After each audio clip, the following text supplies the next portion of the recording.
It's Maggie the Irish Gypsy here to bring you your September 2020 general reading. We are looking at the first half of September, so from the 1st through the 15th. This reading is for the water sign of Scorpio. Welcome everyone. I hope everyone's doing well, healthy, safe, reasonably sane. Thank you so much for all your continued support of this channel, your likes, shares, subscribes, donations, feedback, comments. It is all appreciated, always appreciated. Thank you. So yes, Scorpio, the first half of September. So this reading is for those of you who have Scorpio as your sun, your rising, your moon, your Venus, and also if you're cross-watching for a Scorpio as well. It's all relevant. But of course, being a general reading, it's going to resonate a little differently for everybody watching in the specifics of the details and the intensity. So if you know all of your signs, watch them all, Sun, Moon, Rising, Venus, because it helps create a more comprehensive picture of what's going on in your life and can kind of help guide you through whatever it is that you're going through. If any of the readings do resonate with you and you'd like to reach out for a personal reading or information, you can click on the description link below, that little arrow, which will pull down my contact details. You can email me directly at maggie1maguire@gmail.com. I'd be delighted to hear from you. I can usually respond the same day with more information or within the first 24 hours. And scheduling is done in a pretty timely fashion as well. I do readings full-time. It's all that I do. So I'm pretty diligent at working with everyone's schedules and my schedule to get those personal readings set up as quickly as we can. So email me if you're interested. I offer a wide variety of readings. Okay, Scorpio. Let's see what the first half of September has in store for you.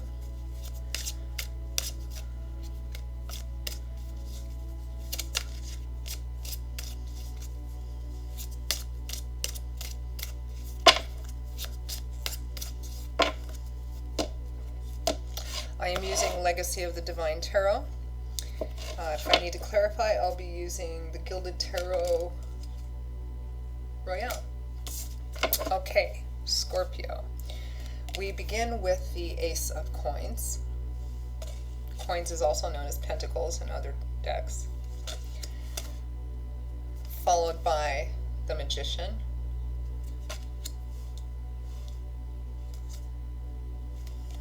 The King of Wands, followed by the Devil. And from the bottom of the deck, overall energy for the first half of September for you, Scorpio, is the Five of Swords. This has a very similar feel to your sister sign, Cancer, who is dealing with an Emperor in reverse. They were leaving, but they'd been leaving and coming back, leaving and coming back, kind of, you know, that whole cycle sort of thing.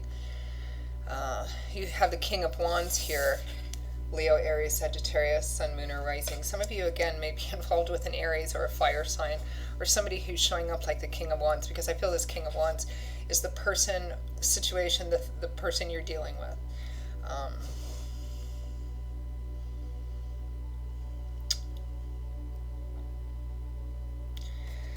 And the Ace of Coins is right next to the King of Wands. So the Ace of Coins is a new beginning or an opportunity for a new beginning in a very practical, physical structure kind of way. So the Ace of Coins is the Ace of Earth. So it often shows up for, you know, a new job, a new home, moving, relocating, you know, or receiving something like a sum of money or resources that will enable you to have a new start. It's right next to the King of Wands. It feels like this reading, Scorpio, is focused. I mean, it's a reading for you, but there's something, we're only looking at a short period of time, and I feel like there's a situation with this King of Wands here that's kind of the focus of this period of time. It looks like this King of Wands, it looks like somebody is manifesting a new beginning of some kind. Someone is making a choice to leave, to start something new, but the energy behind it is unhealthy. I feel like this is actually your energy, this Five of Swords, which is a hard-won victory. And I say hard won because in whatever deck you look at, it usually represents a person, a soldier, somebody who has been fighting a difficult battle. They've won. They're holding their own sword up. Yay, I've won. They've gathered up all the weapons of their opponents or enemies or whatever the challenge is, which means that they have effectively removed the ability to be hurt from whatever the person or people or challenge is. But it's cost. The cost is that, in the Gilded Tarot, he's shown as wounded. I mean, he's tired, worn out, exhausted. Yes, he's won, but he doesn't feel particularly victorious. The weather's bad. There's smoke and fire all over the place. I'm currently in Northern California. We have smoke and fire all over the place here, too. And he doesn't feel victorious. He just wants to go home, take a shower, take all this armor off, and just, put his feet up and have a beer. But it costs. There's been wounds. This hasn't been easy, even though you're plugging through, you're standing firm. And sometimes, too, the Five of Swords means that winning also, the cost of winning is that you might leave a person or people behind.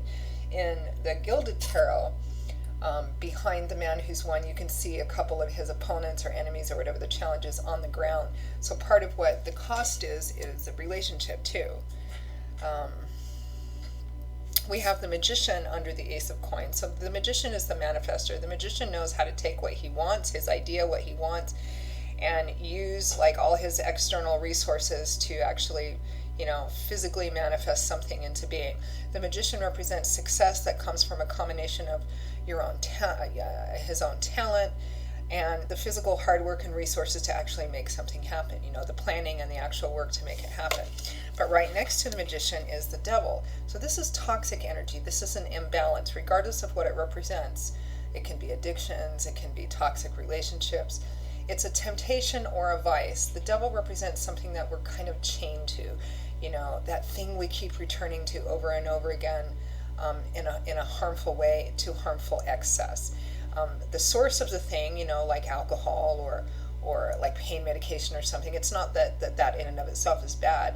It's obsessive use. It's that toxic relationship. It's feeling like you're enslaved to something you keep returning to over and over again in an unhealthy way. And it's all centered around this King of Wands. Leo, Aries, Sagittarius, Sun, Moon, or Rising, or somebody who manifests like this. It's all this energy. I feel like the central energy, the 4 cards in the center here, is all about what this person is doing. And your energy here is the 5 of Swords. I'm standing firm. It's very similar to Cancer's reading.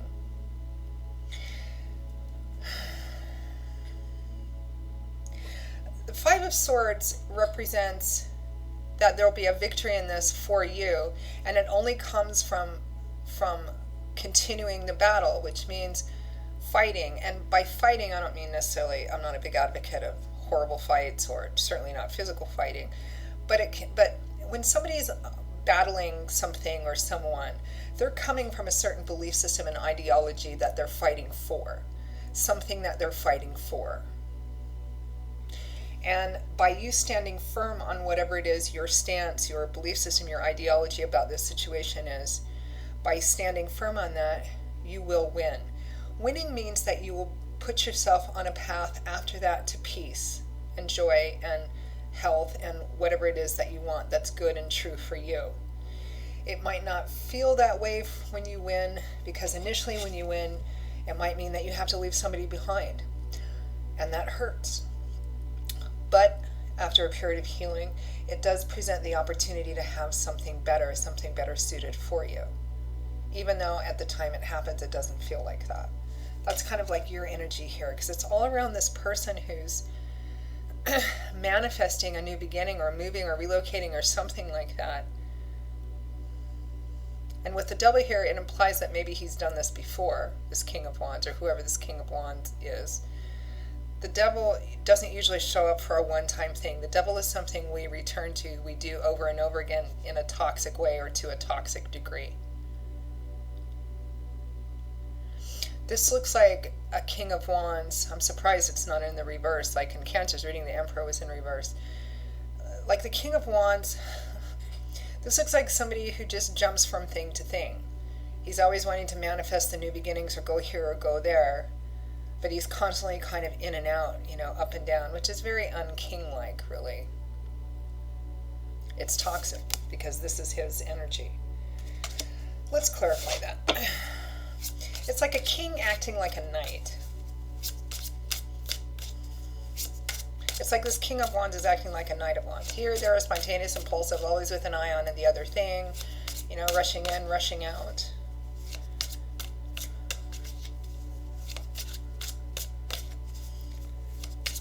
What's this Devil card about? What's this toxic energy about?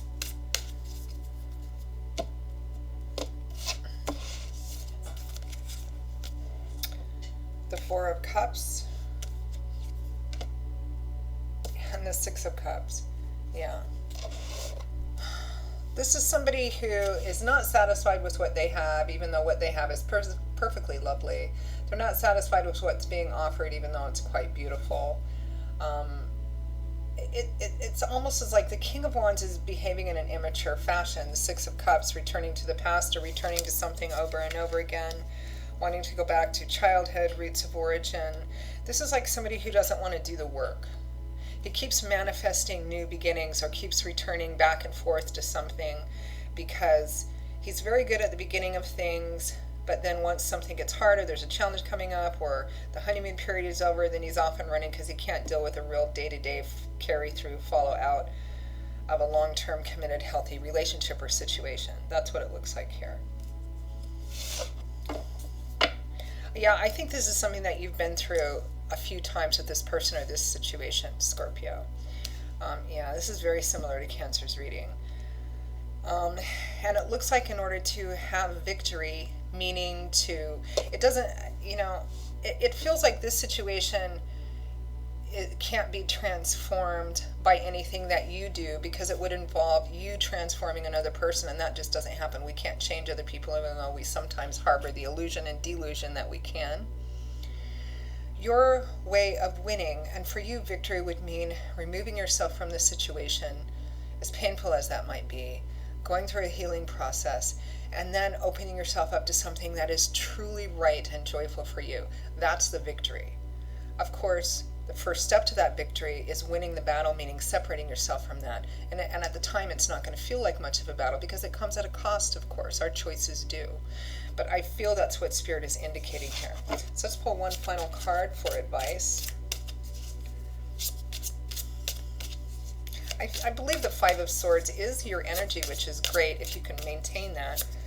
Let's pull some advice.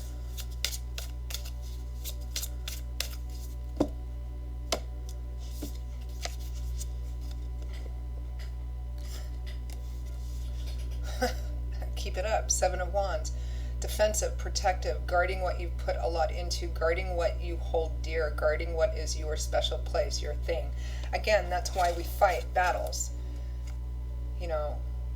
Because we're fighting for something. We're standing firm, we're arguing for something, we're fighting, or we're debating, or we're wanting something out of a situation or a relationship because it's something that's important to us, what we want. And Spirit is saying here, even if it costs you this situation or person, then let it be so. Because what you want, what you're fighting for, this situation or person is not going to give you. And you can't make them do it. Your way to victory, i.e. having what you want, is to go through the pain and loss and grief of separating from this. And then you'll be in the position to open yourself up for the potential and opportunity of having what you truly want, which is the victory. It's just going through that process first. Challenging and difficult, I know. Free will, free agency. You can choose to continue it. You can choose to stay in it for a while. I believe it'll cycle back around again. And I feel like you've been in this cycle for some time. So it's up to you. It's about, what you really want.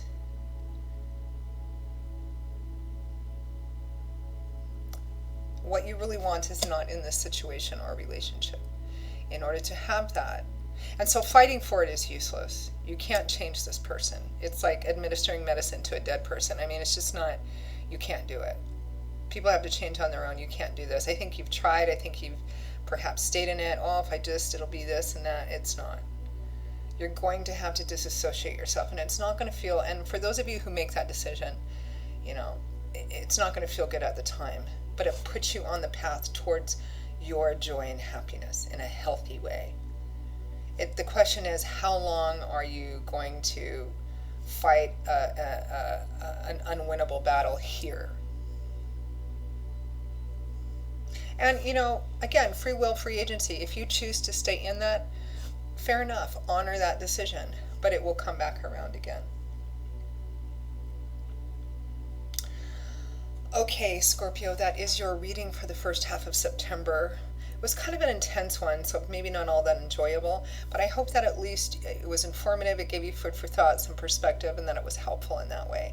Again, if any of these readings resonate with you and you'd like to reach out for a personal reading, feel free to email me directly at maggie1mcguire@gmail.com. You'll see that email address by clicking on the little arrow. I will see you all in a couple of weeks for the mid-month readings. Until then, stay safe and blessed, and I hope to see you back here again soon. Bye-bye.